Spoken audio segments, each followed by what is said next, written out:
All right, hello everyone, and welcome to the daily update of my 1000 days challenge. This is day 40, so let's get things started. All right, so today actually is a very interesting day and a lot of things to talk about because there's a lot of movement, be it for the S&P 500 to even the China market. So yeah, everything is just moving. All right, so as you can see, S&P 500, you are now facing very sharp retracement, which is really great because typically when you do have sharp retracement, you do have sharper pullback as well. But that also means that generally to say, could most likely pull back a little bit and then fall further down as well. So that could be an alternative way. So in my humble opinion, yeah, so I'm not entering any trades, anything. And like what I mentioned previously, those who have closed as they close below the 20 exponential moving average. Whereas in terms of investment wise, I personally added a little bit more yesterday for S&P 500. I think I did add a little bit. So, and NASDAQ actually I also did add a little bit. But let's go one by one. Basically, the first point was that I was looking to add once they go near towards the 50 simple moving average, which in which case they did. So anywhere that is near, I will always look to add because of a dollar cost averaging approach that I have for my main investment portfolio. So in addition to that, the reason why I draw this over here is to signify that this is some sort of from the high, you're getting some sort of a 10% discount from the peak of the price. So if it does fall over here, that will be absolutely great. In fact, it's a horizontal daily resistance region. I'm looking forward that the price potentially touches there, and then I'll look to buy more. Or if you just go even further to near the 200 simple moving average on the daily chart, I will be adding more as well. So there's something to bear in mind. I've also drawn another green zone over there. So this is where I'll look to add more position here, more position over here. And alternatively, if I do miss it, what happens if I do see a strong bounce and the transition back to a bullish market structure on the daily chart, I will also be adding once and make a higher high, say approximately at 3005 again. That is where this trend could continue to go upward as well. Yep. All right, so similarly for NASDAQ, same thing. Even though there was some sort of supportive candlestick being formed, prices continue to break down lower, and potentially this is the first zone of defense that is being touched. Okay, let me just draw it over here.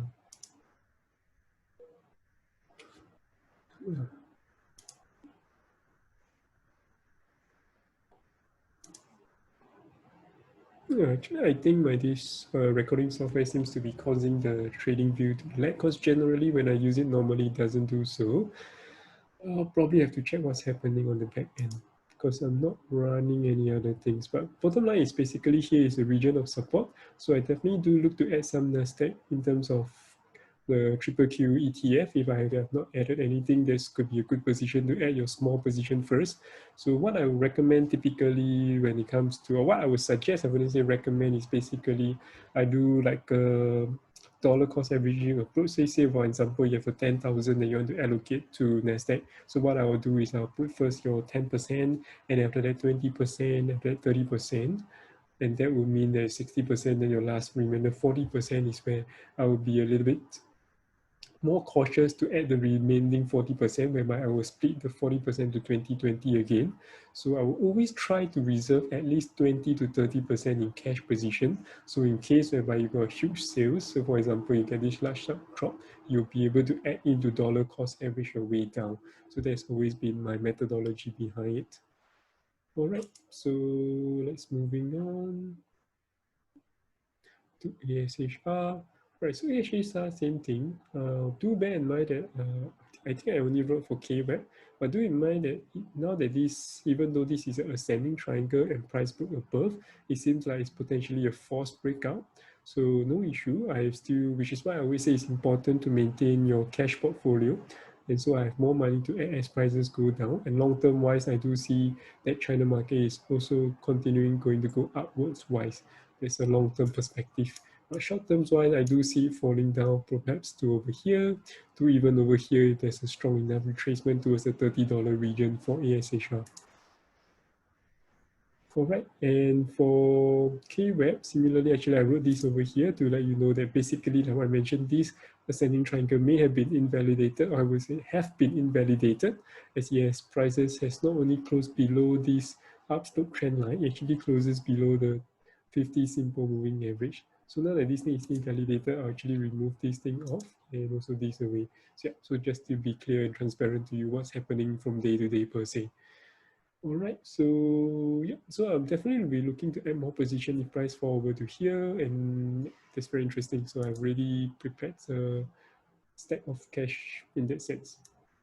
All right, so moving on to Bitcoin, things are looking great as well, consolidating. In terms of daily chart, you do see a formation or confirmation to transition of a bearish market structure with a high, a lower high, a low, and a lower low.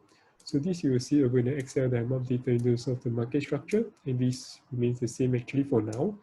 Over here, you do see bearish market structure, and on the 4-hourly chart is where you see a difference, which is the bullish market structure with a high, a higher high, a low, and a higher low per se.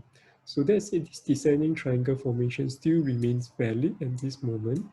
So could it be invalidated? Similarly, the answer is yes. So do bear in mind that even though you're trading patterns and you will see your traditional textbook and stuff like that telling you that descending triangles are bearish, ascending triangles are bullish and stuff like that, you must understand that at the end of the day, there is probability that they will not go as per you imagine. So you must always understand.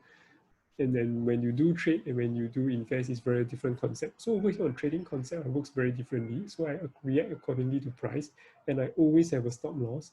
On the other hand, for investment, I just always choose to add position more and more and more, simply because I understand and believe that over time, with inflation, prices are just going to go up, and the value of the dollar or value of the yen is going to go down relatively per se due to inflation. Yep. All right, so looking at price action itself, so it has formed very nicely. So over here, okay, maybe I can hide the drawing, you'll be see it more clear. So over here, like what I mentioned, the first touch is here. I'm waiting for the second retest. So it looks like it's now really retesting this 20 exponential moving average on the 4-hourly chart. So if it does break above with volume, then there'll be a good sign. But chances are it's looking a little bit bleak in the sense that there's only 1 hour left out of the 4 hours. And unless it managed to break above with volume, which doesn't look like it as of this moment, then I do lean towards a further downside. But if it does break above, or it could accumulate and just break above later, there would again be an upside potential as well. So right now, if you see over here, what I wrote is that I'm waiting for consolidation still. And right now, it could be a short or a long. Long setup would happen something like this. Maybe I could draw it out. Okay, I generally do not draw using the, what do you call it? Using training view, but just think that it could be better for me to draw it out. Yeah, don't have a drawing.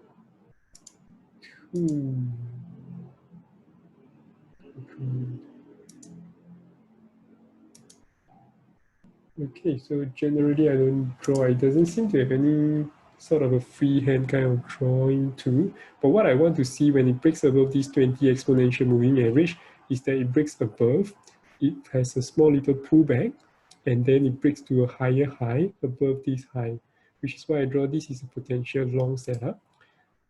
So only when it breaks above 10.45K, which is above this high, will I enter potential long with a target sell profit level over here, which is just below the horizontal resistance. But do bear in mind that you can see that the risk to reward is slightly lower than what I would prefer, which is 1:1.5.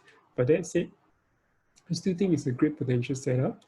And yeah, and I will actually take early profit if I see any clear resistance, especially if it touches the 50 simple moving average and is cleanly rejected. I will take my losses or break even for this particular trade. So this is bear in mind that this is a counter trend trade, and that I generally would not recommend new traders to take this setup.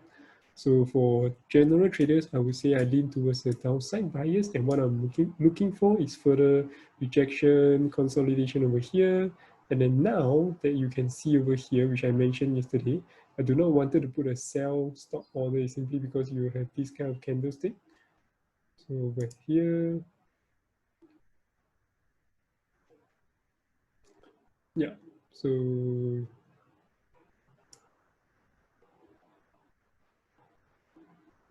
Yeah, so you can see over here, why is it that yesterday I mentioned that over price was over at here? There was 9 September, yeah. Okay, actually I just need the 4-hourly chart would do. But basically my understanding is that what I was sharing with you yesterday was that because price was, even though it was very near here, I don't see enough touches or enough consolidation. I do not want to put a sell stop order simply because it's likely that it could potentially trigger my sell stop and then prices move us upwards and hit my stop loss, because this is something that I've noticed quite regularly happen in Bitcoin as a person who's been trading it for the past 2 over years per se. So this is something I generally do not recommend. So what I want is actually further consolidation first. So now I would then put in my sell stop order even though it's at the same level. So this is because I've seen that it has retested 1 time, 2 times, 3 times. The 4th time it retests is slightly going to be weak.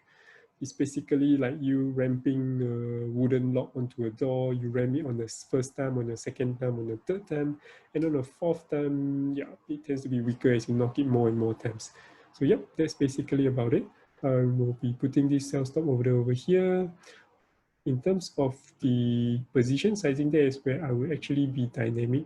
Right now, I will have my stop loss over here, but if I could see a nice consolidation over here, what I will do is I will actually reduce my position, increase my position size and reduce my stop loss.